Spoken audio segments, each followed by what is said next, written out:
Today we, Generation for Ukraine, are recording the new video of the social media project about disinformation in the Czech Republic. And today with us we have Pavel Havlíček, the expert in disinformation from the AMO, Association for International Affairs. Thank you so much for having me, Jaroslav. Thank you so much for attending our interview. Could you please tell us a bit more about your background so our viewers know and are sure that you are the credible source?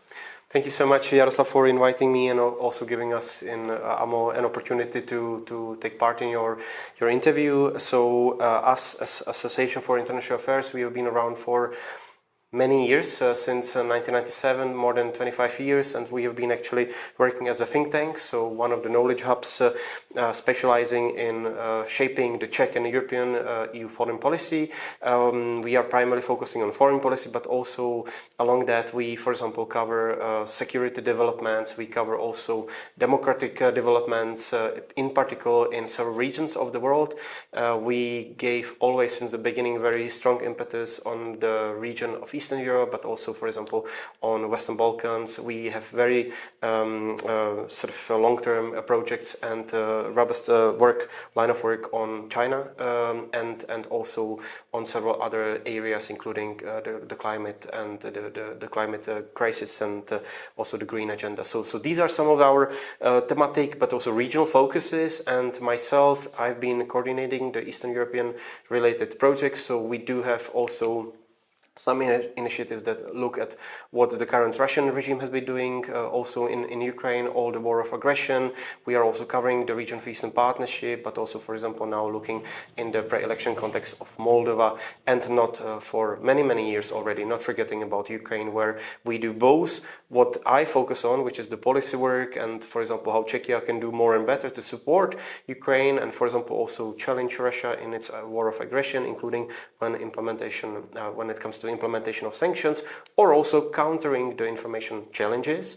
But also we do have for many years our work inside of Ukraine, where we focus in particular on the area of education, work with young people, work with educational institutions, and also sharing the Czech transformational know-how from the post sort of communist type of regime and centralized in all possible sense of that meaning into rather flourishing liberal democratic order and also economic. That's actually fantastic, because the context in which our societies exist, I mean Ukraine and Czechia and every country that was touched by the Soviet Union is quite different from the Western Europe. It is absolutely true, and this unfortunate post-communist and post-socialist Soviet, in the case of Ukraine history, is something that we indeed have a lot to learn, but also something to share. And this is actually a deep conviction of ourselves in the association, but also of the Czech foreign policy, that there is something notable to share when it comes to getting rid of the communist past, the centralized command economy, but also, of course, transitioning from not totalitarian maybe, but definitely authoritarian type of governance into liberal democratic order, which is under challenge, we know, and we see that globally. But of course, there are some good lessons probably to be learned that can be then replicated in, for example, your case of Ukraine. Thank you so much for this introduction. Now allow me to introduce our project a bit, just very briefly.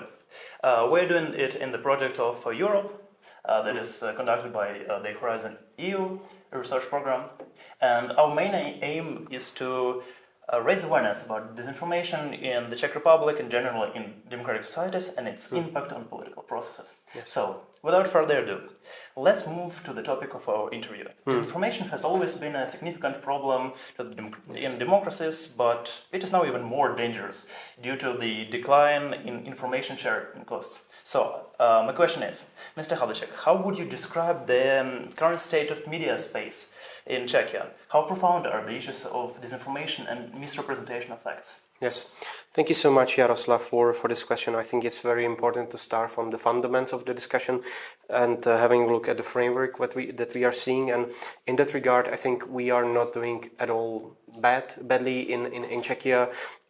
If you have a look at the index of media pluralism and things of that nature, media freedoms and so on, Czechia is not doing so bad actually. Unlike when compared to our region of Central Eastern Europe, there is there has been a lot happening, and not always on a positive side. You see nationalization of the public broadcaster recently in Slovakia, big problems with that in Poland, complete breakdown of independent press in Hungary, where much of that has been centralized. And in that context, Czechia is actually outperforming all of our regional partners and neighbors in a sense of having a relatively strong public media in the traditional kind of BBC style of public media broadcaster. Both the Czech television and also Czech radio, these are credible and trustworthy sources, and in times of crisis people always turn to those. So there is a relatively strong trust, even if declining also,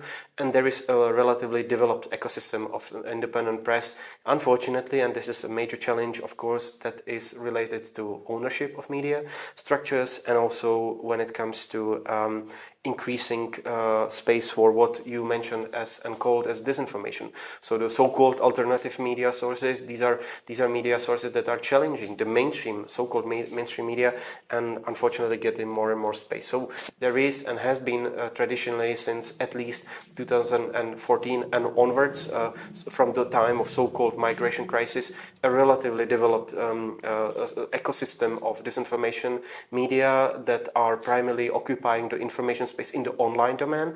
So there is a lot that is happening over there, and unfortunately the problem is getting bigger and worse, definitely since the full-scale invasion of Russia into Ukraine and proliferation of these media sources, if not in the numbers, then in the sort of ultimate volume of the so-called information and news production, and very often, unfortunately, also direct translation of Russian messaging on Ukraine, on Europe, on Czechia, and on global affairs. I actually wanted to ask you a question connected to Russia. As Czechia heads towards parliamentary elections, yes. How do you expect foreign actors like Russia to adapt their disinformation tactics to exploit the campaign environment? Maybe generally, do you see any maybe interventions by foreign malign actors in the Czech media space? Yes. Unfortunately, there is a lot of that happening in the information domain. What we see is both sort of a longer-term type of interference in terms of the influence operations, and these are not unique type of activities for the moment of pre-election time that Czechia is experiencing. But of course, we see also an upscaling of this and incidents of that nature that are sort of happening from time to time. So we see both longer-term influence and then occasional large-scale cases of interference and involvement of Russia in our information ecosystem. So if I understand it correctly, the Russian system of disinformation just prepares the ground. Yes. And they land these disinformation strikes in moments that feel the most comfortable for them. This is absolutely correct, and we see that, and we unfortunately have an experience from that. For example, from going back to 2016, when we had a number of incidents by which Russia tried to influence democratic processes, and you mentioned about these moments of sometimes sensitive nature for the society, such as elections, referenda, and things of that nature. And we have experience from the past. And these are both of information interference and also, for example, of cyber interference, by which, for example, Russia put down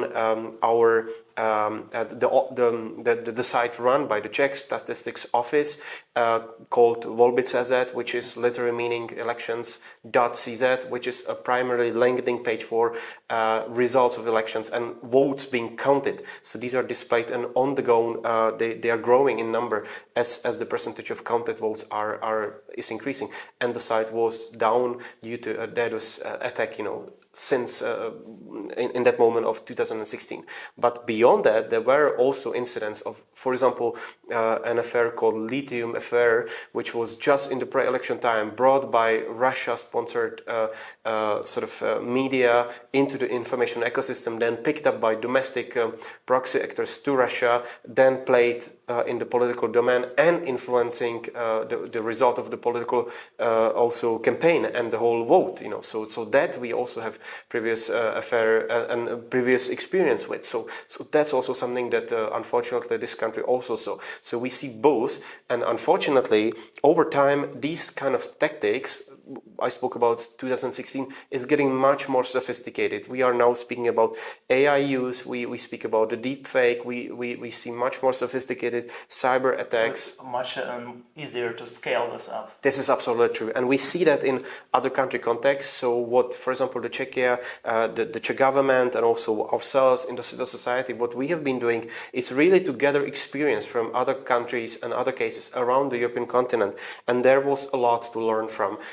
You might recall the cancelled Romanian elections at the end of last year. You saw with so much intensity the Russian interference in the domestic campaign in Germany before the parliamentary elections that happened in February, and then the repeated Romanian presidential campaign, and once again, and last of those, the Polish presidential elections as well. The last ones probably less sort of influenced by Russia vote, but still there was so much actually that Czechia could learn, and I hope we learned as a lesson both at the civil society level, but above all at the government level, because it is the state that needs to play a significant role actually in protecting the society from these external influences, primarily from Russia, but also from other malign actors such as the Chinese Communist regime or even North Korea and Iran. These are also actors that used to do some level of interference in the domestic politics and society. I actually wanted to mention, coming back to the Polish elections, that I think Czech and Polish contexts are quite different in the sense that Russian government has been considering Czechia the kind of backyard of Russia for quite a long time, so they're running these operations continuously. Yes. And I think Poland is a bit different in the sense. So do you expect the kind of interference that might have been in Poland, or more direct Russian interference in Czech elections? It's quite interesting, but over time I think the both cases of Poland and Czechia actually become they come closer together in a sense of that Russian messaging now has much more direct sort of friendly voices in Poland, with, for example, the far right of the Polish political scene. In case of Konfederacja, the Confederation, a political grouping, you have much more of anti-establishment votes and messaging and positioning of political actors, not only from the law and justice, but primarily from what is to the right of it. Actually, so that's it's actually quite interesting. We see that across the region, be that in Czechia, Poland, or other countries, the tactics and themes, the topics, they differ. In Poland, much more. It's to resonate actually the attacks against Ukrainian refugees and things like that. Actually, this kind of messaging would be something that Russia would be using much more actually than promoting the pro-Russian voices. I understand what you mean. Czechia, in that sense, used to look definitely from outside much different actually. What you call the backyard of disinfo, the sort of Russian playbook and influence interference campaign, definitely judged by the political elite. The former president Miloš Zeman, for example, being the number one voice of Europe, so to say, in the Russian propaganda messaging. Actually, he was the most cited European politician for many years when he was still in office. So that kind of picture we got also through personalities like that. But strictly speaking, and this was very visible in the post February 2022 context, that Czechs are not genuinely interested in any kind of pro-Russian attitudes. It's rather unfortunately the anti-establishment, anti-systemic nature of some of that messaging, like criticism of the EU, which is actually a big topic here. Czechia and Czechs have been traditionally much more Eurosceptic. I think I have a question about this. Yes. Prepared. It would be really interesting to know what the general disinformation tactics are. Yes. So, do malign actors just pick up some grievances, some polarizing issues that exist already in the society, or do they create new ones? Yes.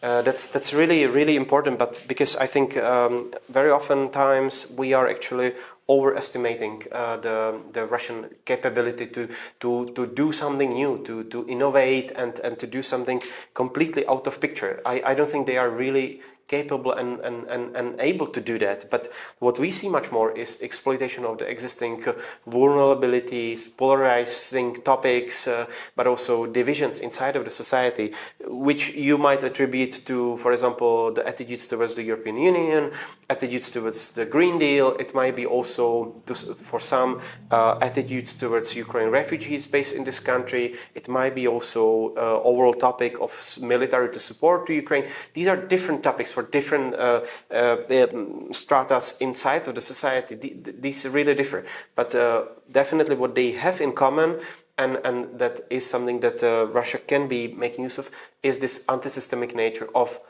whole political movements, rather marginal until today, but maybe more bigger in terms of political significance in the future, and definitely some of the societal groups and parts of the society that are disillusioned by the current government. They are detached from the political life, and they fall victim to these manipulative narratives. I think you've already mentioned, but I think our viewers would like a more direct look into it. What socio-political vulnerabilities are most effectively leveraged by malign actors, and what makes them resonate so easily?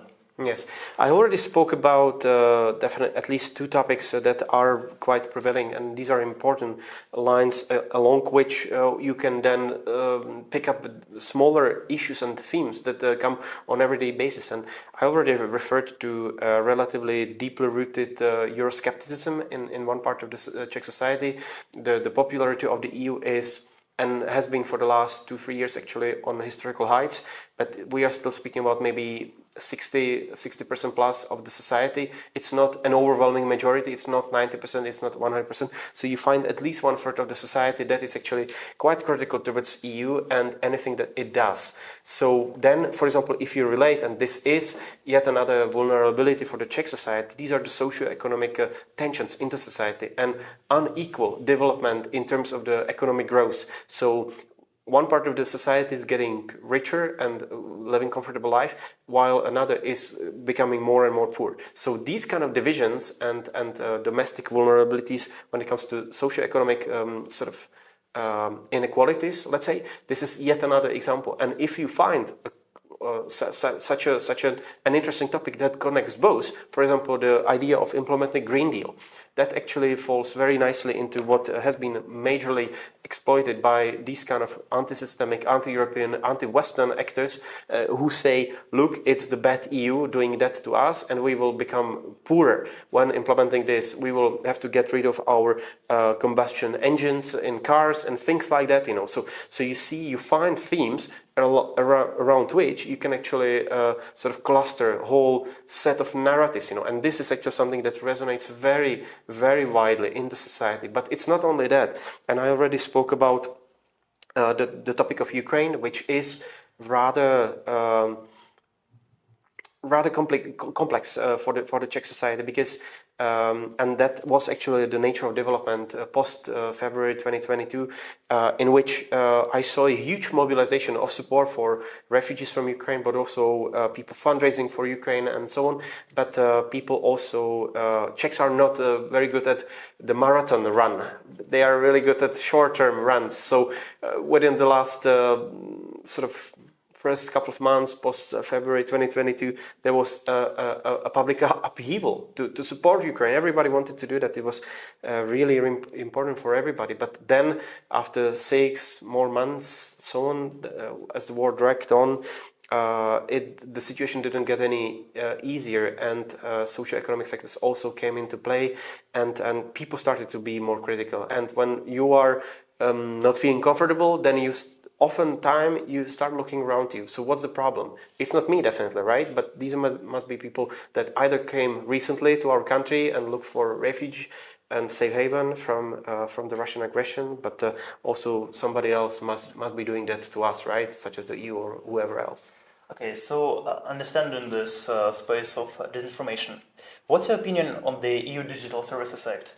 Is it about censorship or accountability?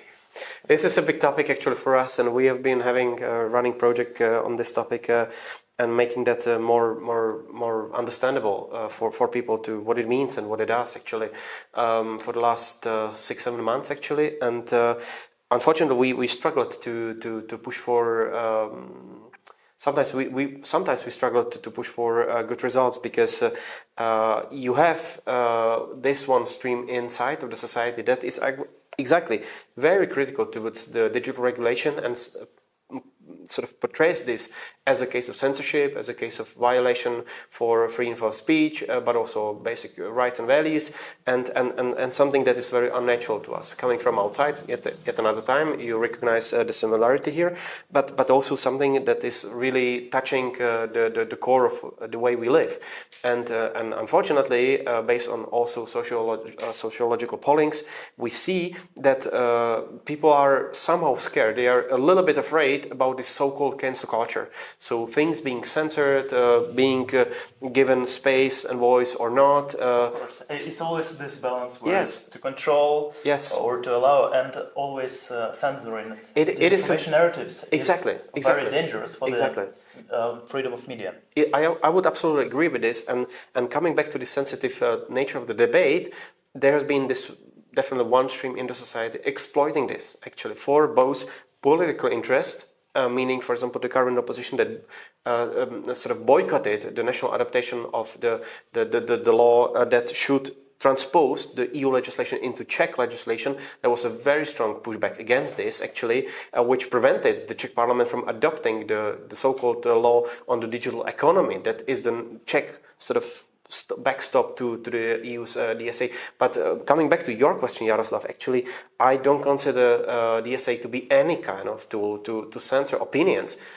On contrary, in fact, because actually the DSA builds in the regulation model applicable, for example, to the so-called very large platforms and engines, search engines such as Facebook, Google, and others. It's interesting that DSA targets not only information sharing platforms, but also online marketplaces. This is absolutely true. And it was supposed to be the national law covering the small and medium-sized enterprises, but we never got that far, unfortunately, as 5 of the remaining EU member states not to have that. But when it comes to this big platforms, actually, the DSA pushes for control mechanisms and not only transparency, but also giving a user and everybody who is on the platform gives an opportunity to appeal to decisions taken by the platform. So you are completely reversing the logic. So instead of censorship, you are actually pushing for people's rights, users' rights. But it's sometimes difficult to communicate this, actually. Yeah, my next question is very straightforward. I saw that you worked with the Ministry of Interior on some recommendations on how to communicate with the public. So I would like to ask, how, in your opinion, should Czech institutions communicate that it is about freedom and protection from disinformation? Unfortunately, this is really one of the challenges, and I already spoke about the reasons why this sensitive debate is quite often exploited. But what we have been trying to strive for is actually to have a look at the concrete positives and the new opportunities for the Czech citizens, but also for example, civil society organizations that are, for example, interested in reporting some of the both illegal content, but also the legal but harmful, the so-called disinformation content, actually. These opportunities for those kind of actors, for certifies, researchers that would, thanks to exactly DSA, would have a better input actually and understanding of what's happening on the platform through the transparency logic. But that's really something that we struggle to do that. We continue working with the Czech institutions. It's primarily the Ministry of Industry and Trade, being the Gestor, sort of the chief coordination institution within the Czech government, which really struggled to put any kind of meaningful communication for the society sort of forward, let's say. But we do have a better experience with, for example, the Czech Telecommunication Bureau, which is the national implementer body, the so-called Digital Service Coordinator, the implementing body within the Czech state that is responsible for actually doing the real enforcement of this digital regulation. So how it works in practice is that actually they have started putting things out there on their websites in the public space, but of course you always struggle with a rather limited information ecosystem in this current time that is full of sort of echo chambers and social media bubbles, and to spread the credible information across the board. It's very, very hard. Even if you make use of the instruments that are there, for example, such as the public broadcaster, Czech television, Czech radio, that actually have in their DNA that they are supposed to educate the Czech society, so they are able to convey some messages. But to really do that full-fledged for 10.5 million Czech citizens, it's a struggle.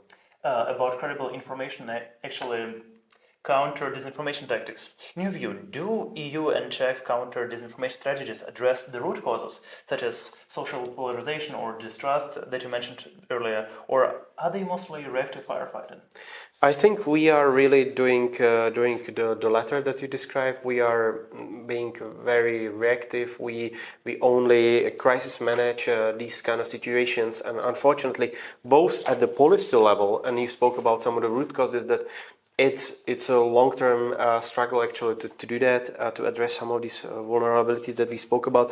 But also, when it comes to at least the communication side of it, we also are underperforming. And unfortunately, this government has largely failed actually to put a much more emphasis on what needs to be there. Our colleagues from the association and the climate team actually have just today or yesterday put out a big investigation case showing that Russia has been influencing the Czech information ecosystem to a much larger degree than we realized. And also, unfortunately, when I referred to the domestic disinformation scene, these are actors that very often directly translate articles and news stories from Russian propaganda and sanctioned media, such as Russia Today, Sputnik, and others, actually, other of those sanctioned, and that media sources that are not supposed to appear anywhere on the platforms, both social media and also in the traditional media or sort of analog media. And unfortunately, way too often what we see is actually that these articles from the sanctioned media, they openly appear in the Czech information ecosystem, and the Czech state has been doing nothing, being scared of the backlash from this anti-systemic scene, actually, especially in the pre-election time. And we see that while this is proliferating in number and increasing still in time, we are doing little to nothing actually to stop it. So there is a growing problem, and there are very few actors that are open and sort of willing to do anything about that. My last question, but perhaps the most important one. So, looking ahead in the future, what opportunities do you see for democratic resilience in the European Union, in democratic societies that you study? So I think there are a number of tools that we are having at hand, and we should make much more use. Of course, we should and we need to focus on education and working with the young people. This state has really not put the right emphasis on the media and information literacy that has way too often been outsourced to sort of the civil society organizations and outside of government, outside of state actors. The state needs to be much more present there. It's gradually changing, but very, very slowly. But when it comes to also the challenge to that the democratic resilience is currently experiencing, we need to also impose much more robust response in terms of the systemic measures. You spoke about the digital regulation. That is definitely one of that. Efficient communication, be that in strategic proactive communication or also reactive crisis communication. That's also something that the Czech state has only started investing in, the preparedness of the society to challenge, to face some of these challenges. Spoke about it on the Globsec forum. This is absolutely true. We should really create a more resilient strategy for Yes, crisis. yes. So there are some new ideas actually. There was a so-called manual how to withstand and how to cope with crisis within the first 72 hours. So that was actually just put out at the beginning of August of this month by the Ministry of Interior and Minister Rakushan himself. But there is much more that needs to be there also when it comes to cooperation between the civil and military side, of the society. Prepare for crisis, be that any kind of, hopefully not anytime soon, but war situations, earthquakes, floods that we experienced in September last year.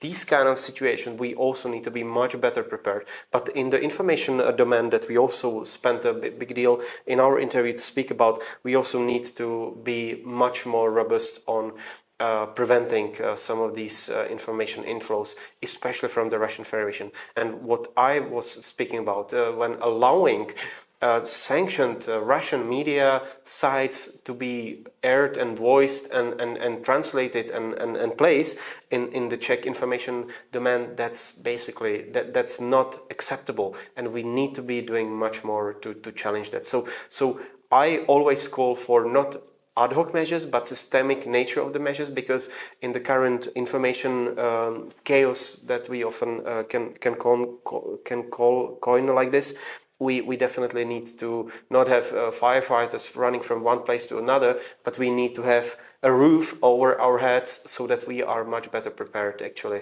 and we are not falling victim to these manipulators, be that both domestic ones and international ones, such as Russian Federation.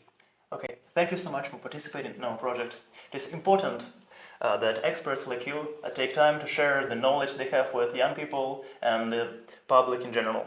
I hope that we will work together on more projects in the future, and this project will be impactful, and together we will make a difference. Thank you so much, Jaroslav. Дуже дякую.